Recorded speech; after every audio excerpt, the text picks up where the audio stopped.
In the sanctified spires of holy terror, where the light of the Astronomicon burns like a caged god, the rich live in silence, gilded by centuries of inherited sin. They do not speak of the wars that feed their fortunes, for the cries of dying worlds are muffled beneath tapestries woven from the hair of saints.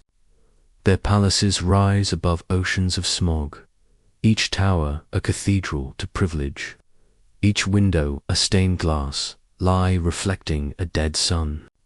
Here incense veils the stench of decay, and the whispers of servitors blend with prayers mouthed by tongues too numb to feel devotion. The air hums with a static drone of hymnal data feeds, and cherubs drift on anti-grav fields, their wings stitched from vat-grown flesh.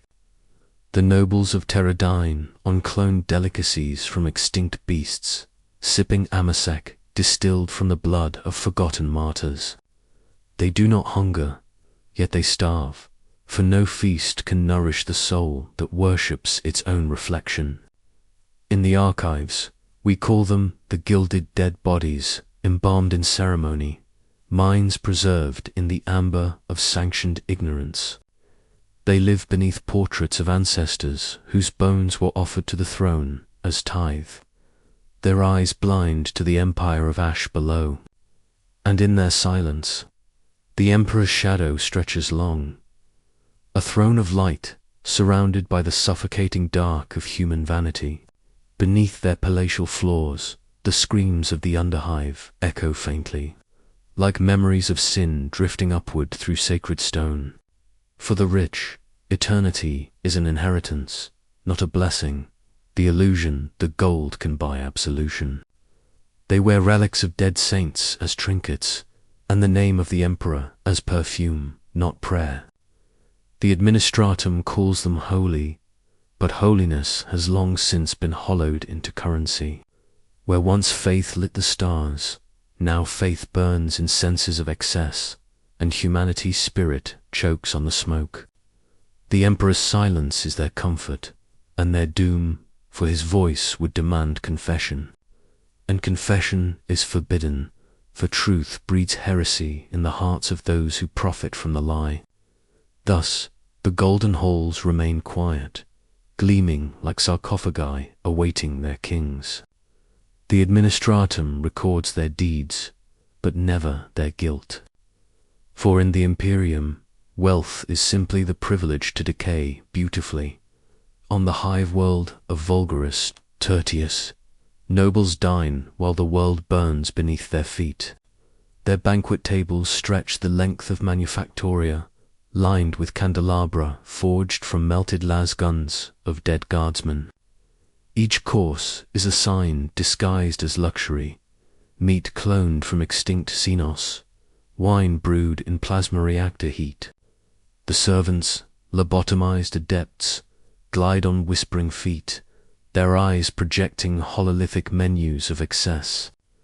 Above them, the chandeliers hum with hymnal machine code, broadcasting prayers to the Omnissiah while masking the groans of the dying below. The nobles raise crystal chalices in toast to the emperor's mercy, though none among them recall what mercy feels like.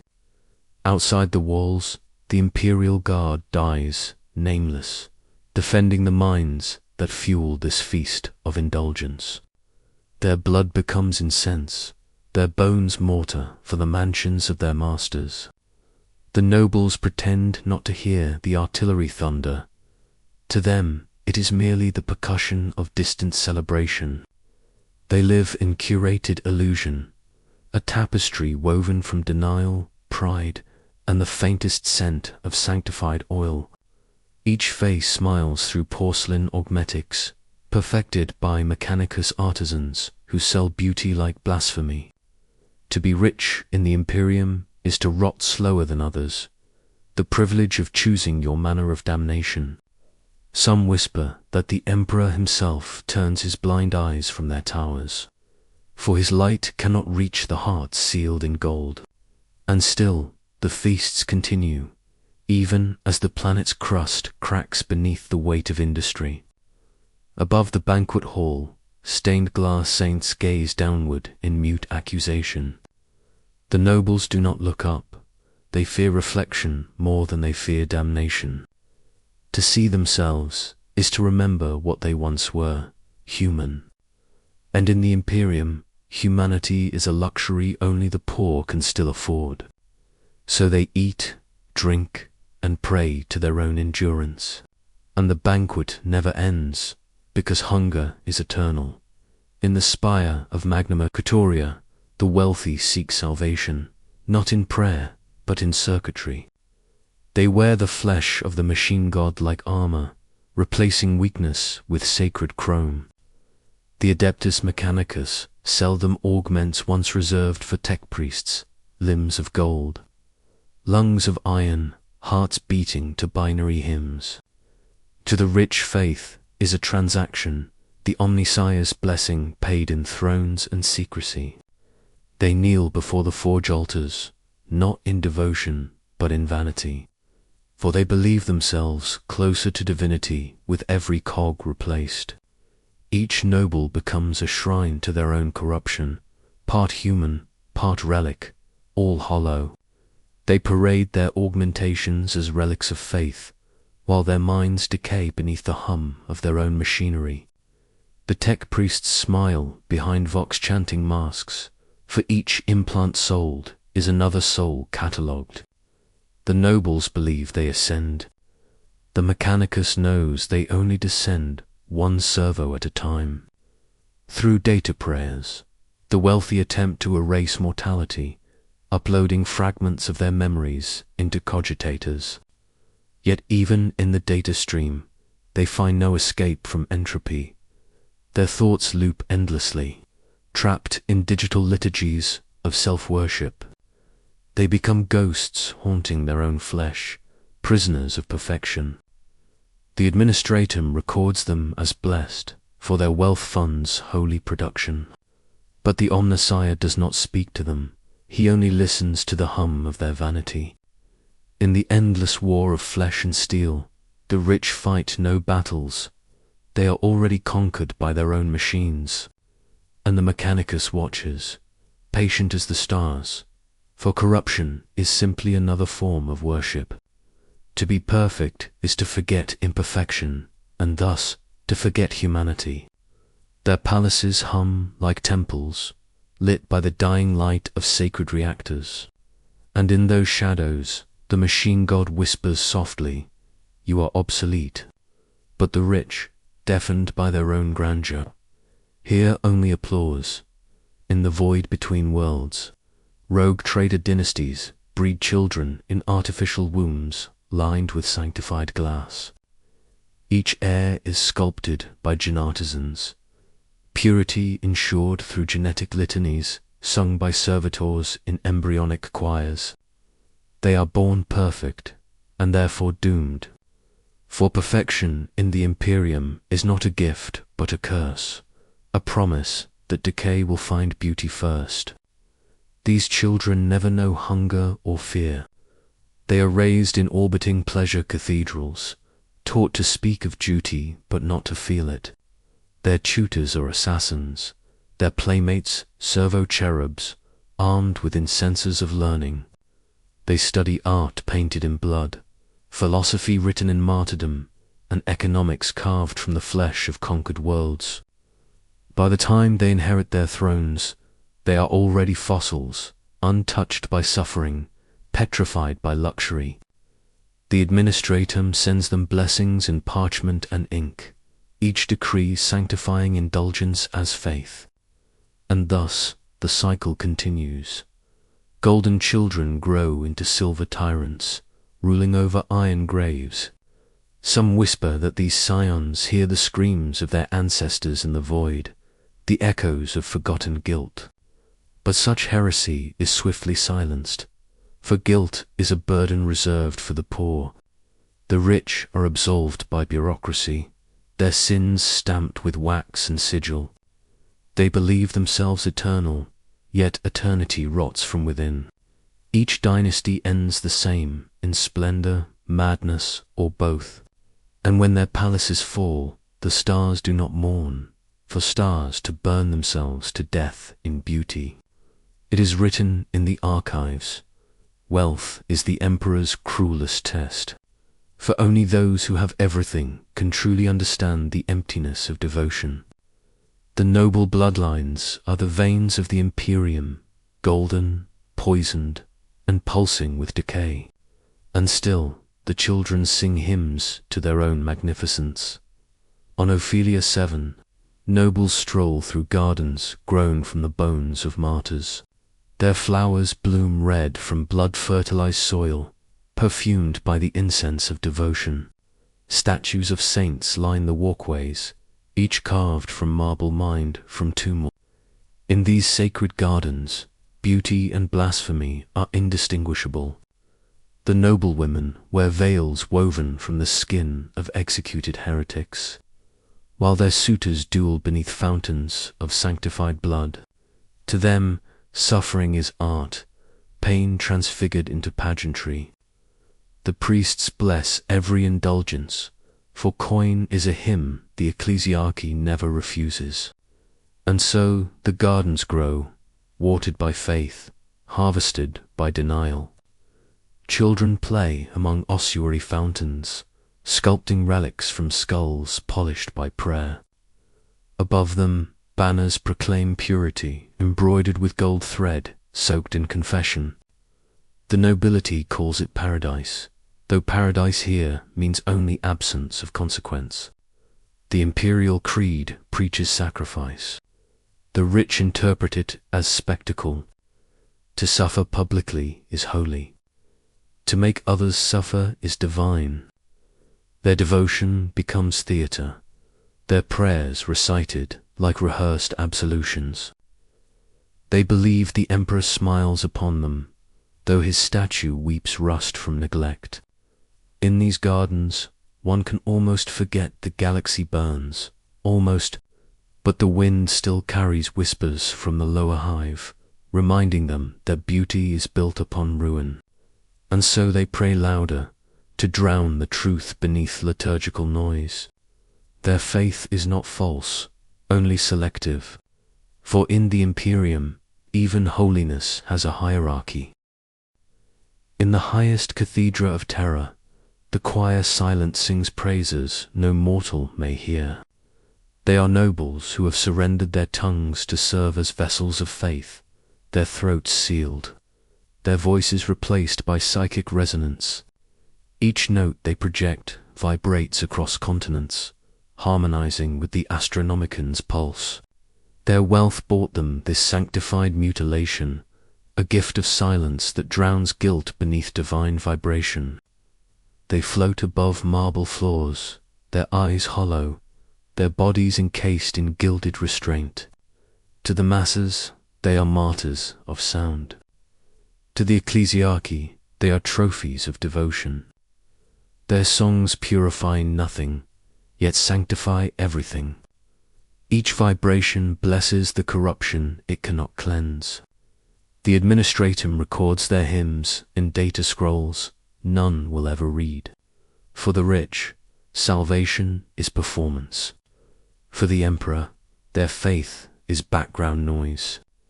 When the song ends, they are sealed in cryogenic repose, preserved as relics of their own vanity. Their corpses are interred in walls of gold, their names etched beside prayers they never meant. The poor die screaming, the rich die singing. Both are offerings, one of desperation, the other of decorum. And so the choir silent endures, a monument to the empire's greatest irony, that even worship can be corrupted by comfort. Their voices echo still, not in heaven, but in the archives of bureaucracy. The emperor does not answer, he endures, and the rich mistake endurance for approval. Thus ends the first hymn of their damnation. Far beyond the polluted moons of Mars lies the forged domain of Phobos Ultimor, a realm where invention is sanctified and profit canonized. Here, the rich of the Imperium come to trade their humanity for something more durable, or so they believe. The air vibrates with cogitation hymns, every breath a recitation of machine code, every heartbeat an offering to the omniscient. For a price, a noble may purchase eternity, an arm of gold, a heart of adamantium, a mind that dreams in binary. But such gifts are not granted freely. Each one carries a tithe of the soul, archived and stored in the vaults of Mars. The Magi of the Mechanicus promise salvation through circuitry, but behind their servo masks lies the calculus of ownership. Each implant is a contract, each enhancement a covenant of servitude disguised as faith. The nobles believe they are ascending. In truth, they are being catalogued, stripped, and rewritten. The Forge Lords record their essence as data, property to be bartered, replicated, and controlled. In the dark archives, the spirits of the rich whisper through cables like trapped ghosts, singing praises to the machine god. The Mechanicus calls it divinity. The Administratum calls it progress. Both are correct, and both are heresies. The machine does not love. It remembers. And memory, in the grim darkness of the future, is the only immortality the rich may ever afford. Those who ascend leave behind flesh, but flesh remembers pain long after the mind forgets. They call it perfection, I call it preservation of failure. In every shining prosthetic limb lies the echo of a forgotten scream. The Emperor is silent still, but the Omnissiah hums approval. And the hum grows louder each century until it drowns out prayer itself. Thus the Mechanicus sanctifies damnation through innovation among the wealthy. Augmentation is not necessity, it is fashion. Every season brings new sanctified designs, blessed by Archmagos designers and adorned with sacred circuitry. The flesh becomes canvas. The machine becomes artist. A noble's worth is measured by the intricacy of his augmentations, not his virtue. Those who remain flesh are called the unimproved, a term spat like heresy in salons of gilded chrome. Servitors modeled the latest cranial augments, while tech priests whisper machine litanies, as if reciting psalms of beauty. Some nobles replace their hearts with crystalline reactors that pulse in rhythm with the Astronomican's light. Others trade their eyes for lenses that see only glory, filtering out despair by divine design. The result is an aristocracy blind to pain, deaf to suffering, and convinced of its own sanctity. When a body malfunctions, it is not healed, it is redesigned. Flesh is considered obsolete unless sculpted by the finest mechanartisans of Mars. Even their laughter is modulated, tuned to specific frequencies of superiority. I have seen a noble woman with a servo-wing spine, her every movement accompanied by hymnal chimes. She called her suffering aesthetic, her agony divine composition. This is not faith.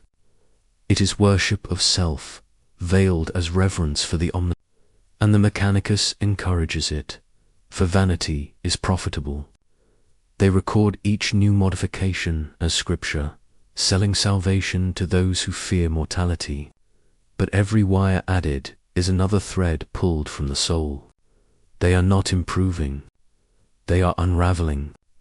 Yet in the Imperium, unraveling is indistinguishable from progress. In the subforges of Valeris Prime, the nobles pay flesh teeths to sustain their eternal youth. Their cloned bodies are harvested and replaced every decade, an ancient practice sanctified by bureaucratic decree. The Adeptus biologists oversee the ritual, their scalpels engraved with prayers. For the rich, death has become routine maintenance. They transfer consciousness through psychic imprint, each iteration less human than the last.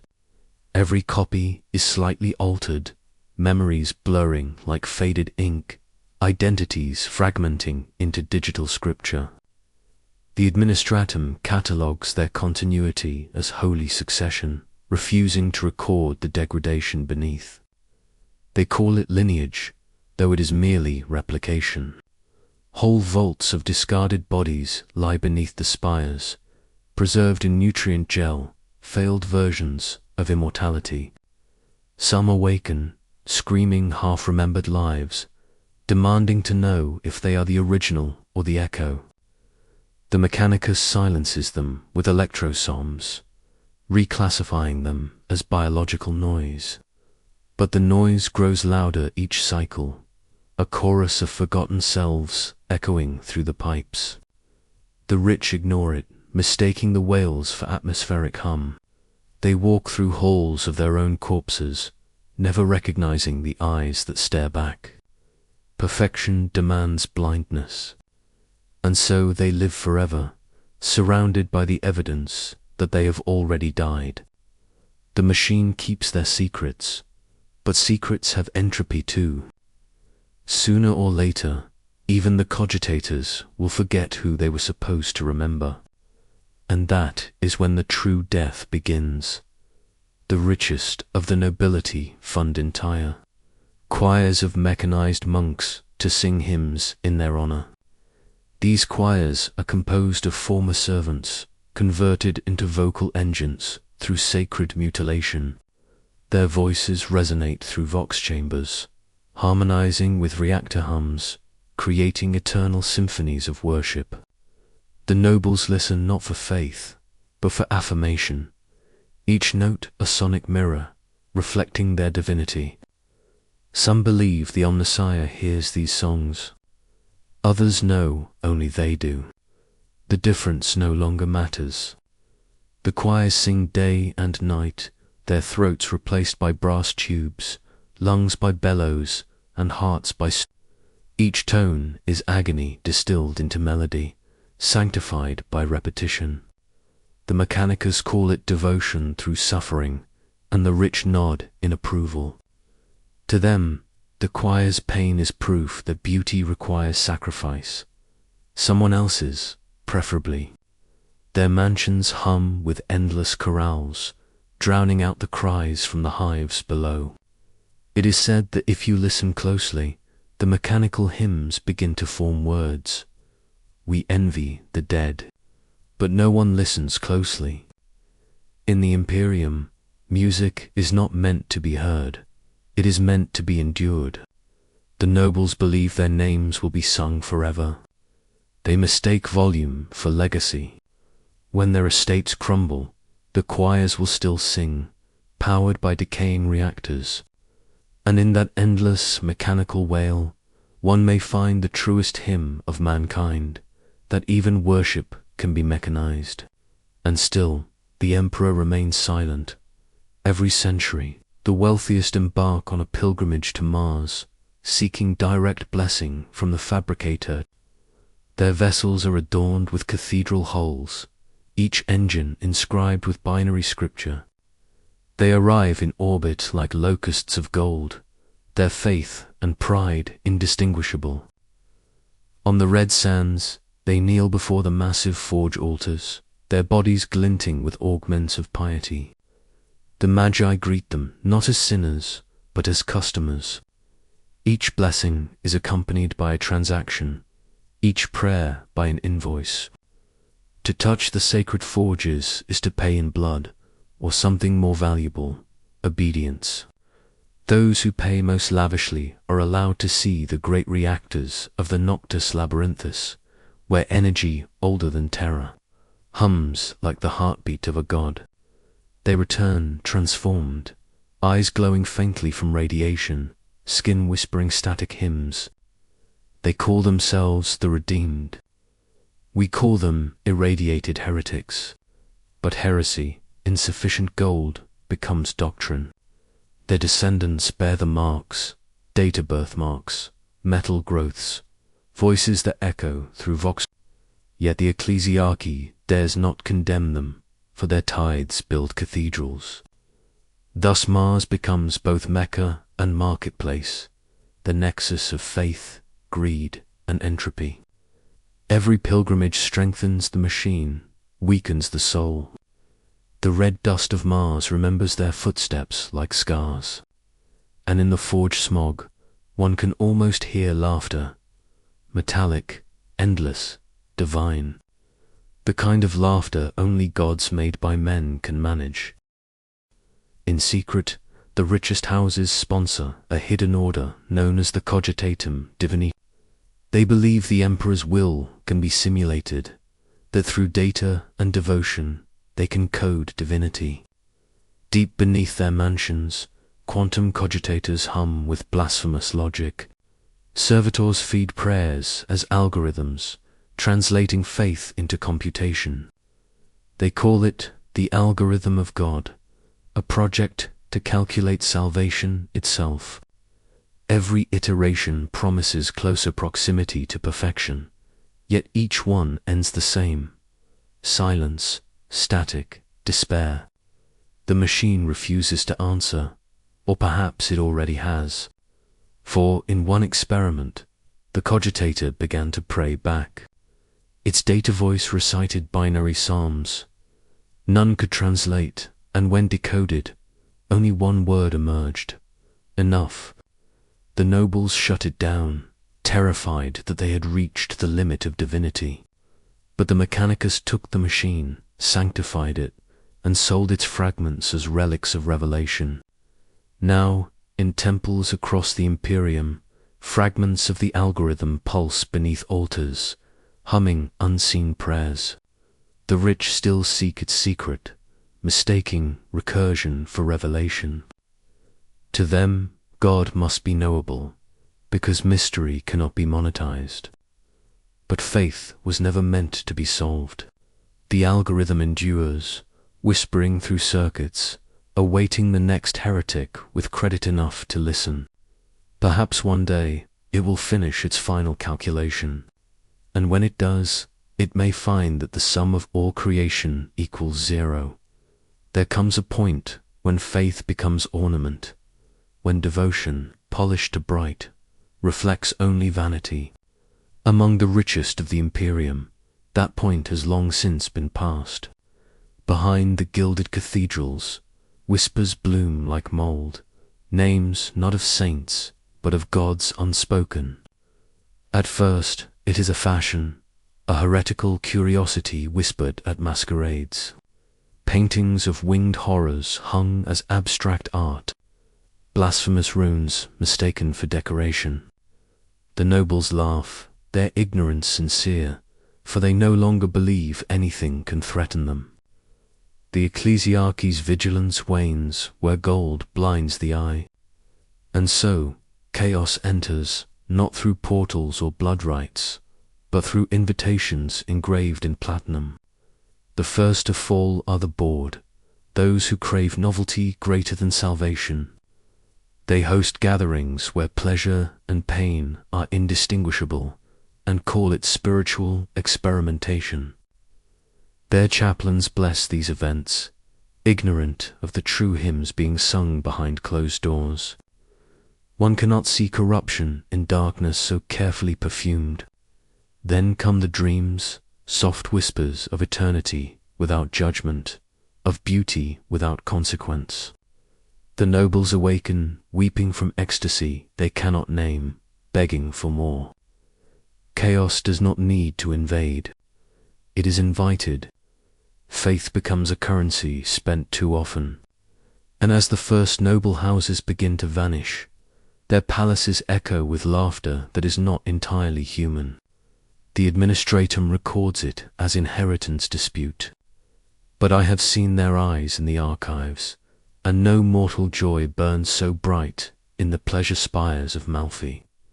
Indulgence has become theology. The nobility gather in sanctified halls to worship sensation itself, each act cloaked in ritual. They call themselves the Seekers of Resonance, a cult that began as an art movement and ended as a heresy. Their leader, the Countess Voraloon, preaches that the emperor desires not faith, but feeling. And so they feel every ecstasy, every agony, every threshold of mortal limit. Their bodies are painted in sacred oils, their veins filled with psychoreactive incense. To outsiders, it is pageantry. To the initiated, revelation. They believe that through excess, they will glimpse the divine, that suffering is the emperor's truest face. Their feasts last for days, accompanied by choirs of augmented performers whose screams harmonize in calculated dissonance. What began as sin has become liturgy. The administratum turns blind eyes, for their tithes triple in such months of devotion. But not all ecstasies are benign. The Countess's prayers grow longer, her words more rhythmic, her voice echoing with unseen chorus. Those who hear it feel their bones hum with alien resonance. They call it the Emperor's vibration. I call it the laughter of Slanesh. Within weeks, her congregation vanishes. Their estates become mausoleums of silken rot. The Mechanicus seals the ruins, citing warp contamination, and the rich move on to newer, safer entertainments. They never realize the contagion follows them in every mirror. There are markets that do not exist in any imperial record. Though their profit surpasses worlds, they are called the whisper markets, where the rich trade in forbidden relics, memories, and souls. Hidden in warp shadow, these bazaars shimmer between reality and nightmare. Only those of wealth and will may enter, their ships guided by navigators blindfolded with silver cloth. There, demonic merchants barter truths stolen from dying gods. Golden cages hold captive muses, fragments of inspiration from worlds consumed by chaos. The nobles walk the aisles like collectors of damnation, bidding for sensations never felt. Some purchase bottled emotions, others by voices of extinct prophets. The rarest commodity is innocence, distilled from the memories of children lost to plague. One vial can fund an entire campaign of war, yet none question the source. Every transaction leaves a mark, invisible but growing. Their dreams warp, their shadows twist, their reflections whisper their true names. They believe themselves powerful, but they are merchandise wearing crowns. Even the Mechanicus fears these markets, for their data cannot map sign so refined. I have seen a noblewoman buy her husband's soul by mistake, and laugh until her teeth turned black. The whisper markets thrive because no sin is too rare to be sold. And in the grim darkness of the far future, even damnation has a price tag. As corruption deepens, noble houses turn inward, devouring themselves through paranoia and pride. Assassinations become sacraments. Betrayal, a rite of inheritance. They say the blood of kings glows faintly in darkness, a mutation born of too much sanctity and too little restraint. On the hive world, Valakar, entire bloodlines perish overnight, their mansions collapsing into themselves like dying stars. Those who survive claim divine vengeance. Those who die become martyrs of decadence. Behind every murder lies a prayer, behind every prayer a transaction. Poison is mixed with holy oil, blades blessed with scripture before striking. No one trusts anyone, not priests, not lovers, not heirs. Some replace their veins with blessed tubing to prevent poison. Others remove their hearts entirely, trusting machines over blood. The Mechanicus calls it efficiency. The ecclesiarchy calls it zeal. I call it madness. In the archives, I find only patterns, cycles, repeating through centuries. Each dynasty rises in splendor, rots in secrecy, and dies proclaiming loyalty. And the emperor, enthroned upon 1,000,000 prayers, does not intervene. Perhaps he cannot. Or perhaps this is his judgment, that mankind, given eternity, will consume itself to feel alive. The nobles toast each execution with solemn grace, as if blessing the inevitable. They call it the blood rite. We call it history. And history never forgets its flavor. When the noble houses fall, they do not die quietly. They host wars disguised as theater. The masked wars begin as ceremonial duels, escalating into planetary purges. Each faction claims divine mandate. Each assassin bears an oath sealed in saints' blood. Entire hive levels burn to settle slights spoken in salons centuries ago. The poor fight and die in wars they cannot name, while the nobles compose elegies for their own cruelty. Even the space marines sent to restore order find themselves disgusted, though their faces betray nothing. They call these conflicts cleansings, but no purity emerges, only ash and silence that hums like guilt. The Mechanicus scavenges the ruins for relics, cataloguing sin as salvage. The Ecclesiarchy canonizes martyrs who never existed, rewriting defeat as divine mystery. And the Administratum files new titles of ownership, signed in blood and wax. By the time the fires fade, the victors have already begun planning their next masquerade. Their masks are literal now, forged from the skulls of rivals, worn to hide the shame of survival. They hold feasts among the rubble, calling it renewal. And somewhere, in the warp, unseen gods feast with them. The masked wars end only when memory itself surrenders. For in the Imperium, even apocalypse can become tradition. And tradition is the one heresy no inquisitor dares to name. Thus the nobles die, beautifully, endlessly. After centuries of war and decadence, the surviving nobility retreat into orbiting fortresses. There, among the stars, they host the feast eternal, a celebration meant to outlast time. Guests never leave. The invitation is a sentence disguised as privilege. The tables are set with relics of extinct worlds, the wine distilled from the souls of saints. They feast not for hunger, but to prove they can. To stop would be to admit defeat, that the galaxy no longer cares for their excess. Servitors replenish their bodies endlessly, cycling fluids, repairing organs, erasing consequence. They do not age, they do not die, they simply persist. Their laughter echoes through corridors where time itself refuses to enter. They believe they are defying entropy, but they are merely embalming it. Outside, the Imperium fractures, planets burn, and still the feast continues. When the food runs out, they eat the cloned flesh of their own ancestors, calling it communion. They recite toasts in the Emperor's name, but their mouths shape words older than him. To them, faith has become flavor, and sin a seasoning too delicious to resist. The feast eternal is still ongoing.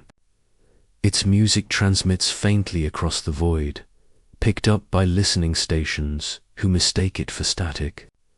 Perhaps it is. Or perhaps it is the sound of civilization consuming itself, one golden spoonful at a time. When the rich forget suffering, they forget themselves. Their memory becomes architecture, gilded, empty, echoing with prayers none believe. Across the Imperium, data vaults overflow with records of vanished houses, their names erased by bureaucratic entropy. The Administratum keeps writing, unaware the parchment itself has begun to rot. Archivists whisper of ghost entries, ledgers that write themselves, signed by hands centuries dead. I have seen the ink bleed into scripture, birthing words not found in any tongue. Some claim the machine spirits mourn the loss of meaning. Others know they simply adapt. For every noble erased, 1,000 servitors remain, endlessly maintaining estates no one inhabits. The lights stay lit, the hymns still play, the machinery hums to nobody. It is the sound of wealth detached from witness. Even the Inquisition has ceased its purges here. What sin is there to cleanse when the sinners are data ghosts? The nobles wished to endure forever. Now they do as forgotten code in collapsing archives. The Mechanicus salvages what it can, reclassifying decadence as relic. And the Ecclesiarchy canonizes the ruins as proof of divine punishment. But the first, the historian, see only inevitability. Luxury decays into repetition. Repetition becomes worship. Worship breeds amnesia. Thus, the Imperium preserves its dead through paperwork and prayer. Their legacy is dust given digital form, and dust, in the end, is all that ever remains. So it is written. So it endures. On the world of Leorin Secundus, wealth and ruin share the same skyline. The upper spires glitter like constellations. The hives below drown in their own ash. From orbit it appears alive, a jeweled sphere pulsing faintly with artificial light, but closer inspection reveals stillness, like a corpse preserving its posture in death. The nobles long ago sealed themselves inside, their air filtered, their time frozen. Automated systems sustained their comfort long after their hearts stopped beating. The lower hives call them the sleeping kings. They whisper that their dreams fuel the reactors. A myth, perhaps, but one too poetic to dismiss. The Mechanicus denies it, though the machines occasionally murmur names when the wind is right. The Ecclesiarchy prays over their towers, unsure whether to bless or condemn. And so, the spires remain illuminated, each light a requiem for a forgotten master. The poor still labor beneath, worshipping those who no longer exist. Faith becomes habit. Habit becomes order. Order becomes oppression. This is the Emperor's design, they say. A hierarchy even death cannot dissolve. I do not argue. Historians are not permitted to believe, but I record this truth. The rich achieved eternity, and eternity devoured them. Leorin Secundus still shines in the night sky, beautiful as any lie. And perhaps that is the Imperium's greatest strength. Its beauty outlasts its truth. The galaxy mistakes radiance for life, and life for obedience. In the farthest reaches of Segmentum Obscuris, there exists one noble who remembers. He calls himself the curator of mankind, last scion of a dynasty that no longer answers its own name. His fortress drifts among the stars, filled with artifacts of fallen houses, masks, relics, diaries, bones. He preserves them not for love, but for fear that forgetting would make him unreal. Each item is catalogued, numbered, cross-referenced against void dates long obsolete. His servitors whisper statistics as lullabies. Populations extinct, fortunes erased, planets consumed. He listens, and sometimes weeps oil tears. In his gallery stands a single mirror, veiled in sanctified cloth. He dares not look, he fears what reflection might remain. For centuries he has collected humanity, piece by decaying piece. Now he alone bears witness to its artifice. Outside, his ship drifts through the warp, buffered by screams, mistaken for storms. Within, silence reigns absolute. He calls it devotion. I call it denial. The curator believes that by preserving beauty, he preserves mankind's soul. But the soul cannot be archived. It must be lived, suffered, and lost. When he dies, his collection will outlast him, and the galaxy will mistake that endurance for meaning. There is a saying among the scribes of the Scholastica Historica, when wealth forgets death, death remembers. It is not heresy, merely observation. The nobles sought eternity in steel, silk, and sacrament. They found it only in entropy. The Adeptus Mechanicus continues to sanctify their mechanisms, feeding relics to future generations. The Ecclesiarchy canonizes their downfall as cautionary legend, though few take heed. Every empire believes itself immune to decay, and so repeats it beautifully.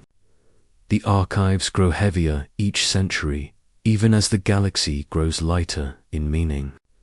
Every record, every relic, every indulgence, all proof that mankind worships its own extinction. I have walked among their ruins and heard echoes that sound like prayer. Perhaps that is faith's truest form, the will to keep speaking when none listens. For in the Imperium, silence is not peace, it is permission. Permission to continue the lie. The rich died believing they had transcended suffering. In truth, they only delayed it. Their wealth was their coffin, their arrogance, the epitaph.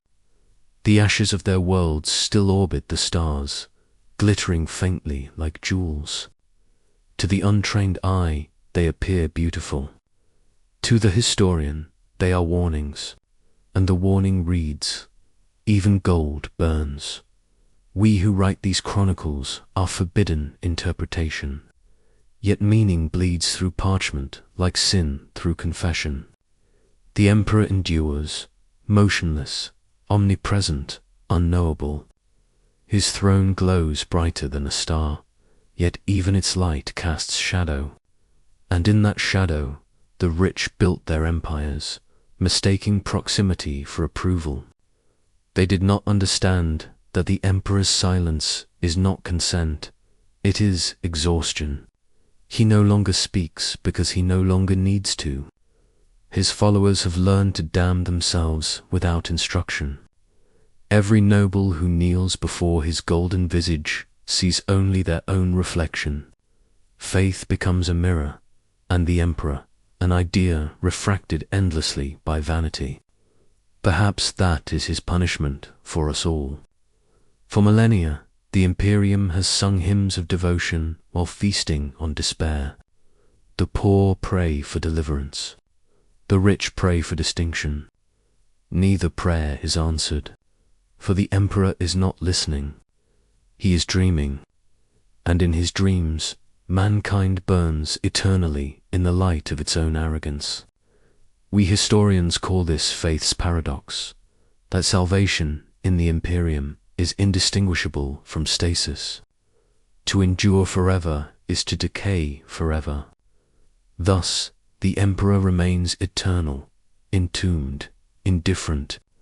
The golden light of humanity's last god flickers on, and in that flicker, even the dead look radiant. So ends the account of the Imperium's richest souls, not in triumph, but in silence, gilded with irony. They sought to rise above humanity and found only its reflection, magnified by gold and rot.